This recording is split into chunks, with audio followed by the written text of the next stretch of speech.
Let's start in Ukraine, which has seen another major attack on Kyiv, this time the capital hit with explosive drones. According to President Zelensky's chief of staff, self-detonating drones supplied by Iran hit the city centre. The mayor of Kyiv, Vitali Klitschko, said several residential buildings have been damaged. Let's take you live now to Kyiv. We can join our correspondent there, Hugo Bachega, who is back on the roof, Hugo, and you have been in the basement. Does that mean these attacks have stopped for now? Yeah, Lucy, so we had the all clear from the authorities about 90 minutes ago, and they said 4 explosions had been confirmed. The first explosion happened this morning right after 6:30. 10 minutes later, there was another large explosion here in the city center. It was very close to our hotel. We understand that several residential buildings have been damaged. There is a rescue operation now for 3 people who are believed to be under the rubble. That's according to the mayor.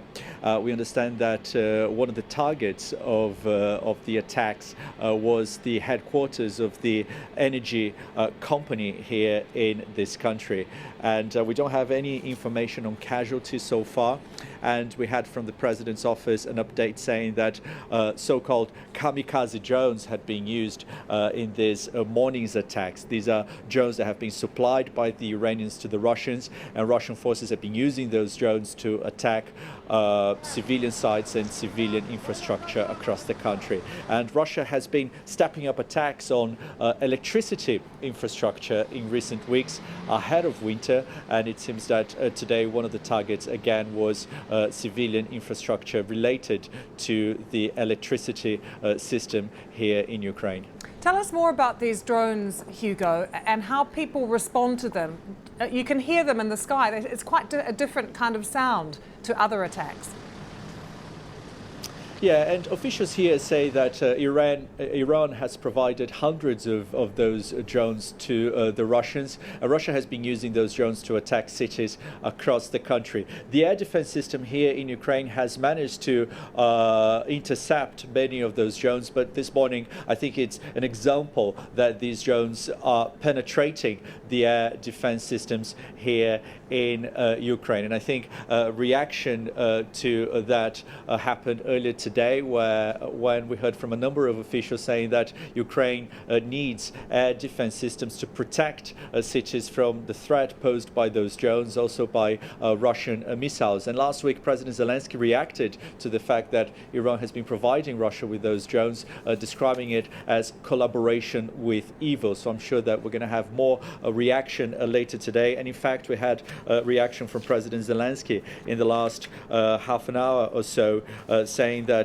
all night and morning the enemy, referring to Russia, terrorizes the civilian population, referring to these attacks by missile and also by kamikaze drones.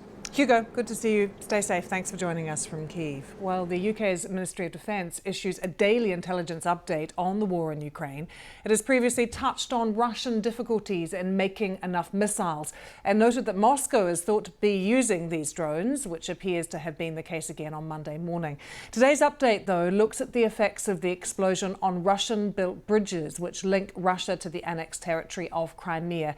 And what it notes is that the episode has had an effect on Russia's ability to supply its forces in Ukraine, saying that logistical issues faced by Russian forces in southern Ukraine have likely become more acute following damage to the Kerch Bridge on the 8th of October.